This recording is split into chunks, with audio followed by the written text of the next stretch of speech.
ধন্যবাদ। আসলে আমি নির্বাচন করতেছি এটা মনে হয় অন্যান্য সাধারণ সিস্টেমে আমাদের এখানে এরকম সিস্টেম না। জি, আমাকে বাংলাদেশ জামাত ইসলামী থেকে ৯ নম্বর উত্তর পার্টি ওয়ার্ডের জি, কাউন্সিলর পদে নমিনেশন দিয়েছেন।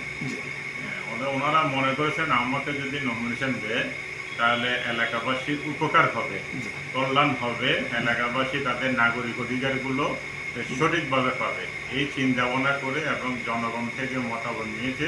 আমি যতটুকু জানি গ্রাসরুট লেভেলে তাদের একটা সার্ভে করেছে, তারা মনে করেছে যে আমাকে দিলে এই এলাকায় জনগণের যথেষ্ট উপকার হবে এবং জনগণ আমাকে ভোট দিয়ে নির্বাচিত করবেন। এই জন্য বাংলাদেশ জামাত ইসলাম আমাকে এই ওয়ার্ডের জন্য কাউন্সিলের মধ্যে নমিনেশন দিয়েছেন। এই ধন্যবাদ।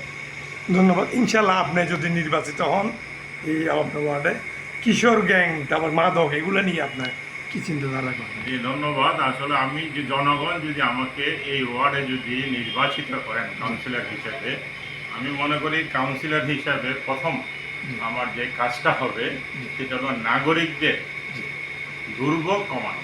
জি, কারণ বর্তমান ওয়ার্ড অফিসটা হচ্ছে যে আসলে ওয়ার্ড অফিসে গিয়ে মানুষ নাগরিক সেবা জি, হ্যারাসমেন্ট ছাড়া অথবা ওই হয়রানি মুক্তভাবে পায় না। জি, হ্যাঁ, একটা তাদের নাগরিক সনদ বলেন, জন্ম সনদ বলেন, মৃত্যু সনদ বলেন, হ্যাঁ, ওয়ারিশ সার্টিফিকেট বলেন, এই সমস্ত যে সার্ভিসগুলো ওয়ার্ড অফিস দেয় সেইগুলো আমার কাছে যেটা জনগণের অনেকে আমার কাছে আসে অভিযোগ দেয়, তারা সেটা হয়রানিমুক্তভাবে পায় না, অনেক হয়রানির শিকার হইতে হয়। এটা একেবারে প্রত্যেক নাগরিকের মৌলিক অধিকার। হ্যাঁ, আমি প্রথমে কিন্তু এই কাজটা করব যেটা তাদের কোনো ধরনের হয়রানি ছাড়া তারা যেন এই সেবাগুলো পেয়ে থাকে। হ্যাঁ, দ্বিতীয় হলো যে জিনিসটা হলো যে আবর্জনা। হ্যাঁ, আবর্জনাগুলোকে মুক্ত করে, আবর্জনা মুক্ত করে যাতে একটা সুন্দর সুস্থ যেন পরিবেশ থাকে সেটার জন্য আমি সর্বাত্মক কাজ করব ইনশাল্লাহ। আর আমাদের আসলে আরেকটা বড় বড় সমস্যা হচ্ছে এই ওয়ার্ডে, সেটা হচ্ছে মাদক এবং কিশোর গ্যাং। হ্যাঁ, আমি আশা করি আমাদের কিশোর ভাইরা হ্যাঁ সঠিক মোটিভেশন পাইলে তারা সঠিক পথে ফিরে আসবে। হ্যাঁ, যাদের সংস্থান দরকার তাদেরকে আমরা কর্মসংস্থানের ব্যবস্থা করব। হ্যাঁ, যারা লেখাপড়াগত দরকার আছে তাদের আমরা লেখাপড়ার ব্যবস্থা করব এবং মোটিভেট করা হবে যাতে তারা ওই ধরনের অপকর্ম থেকে ফিরে এসে সুস্থ স্বাভাবিক জীবন করে।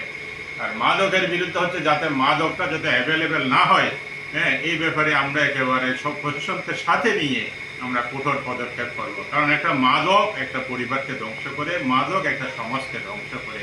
আমরা এটা কোনো অবস্থায় মেনে নিব না এবং এই ব্যাপারে আমরা জিরো টলারেন্সে আমরা মাদককে নির্মূল করতে সর্বাত্মক কাজ করবো ইনশাল্লাহ। ধন্যবাদ আপনাকে। সালাম আলাইকুম। ধন্যবাদ আপনাকে, অনেক অনেক ধন্যবাদ।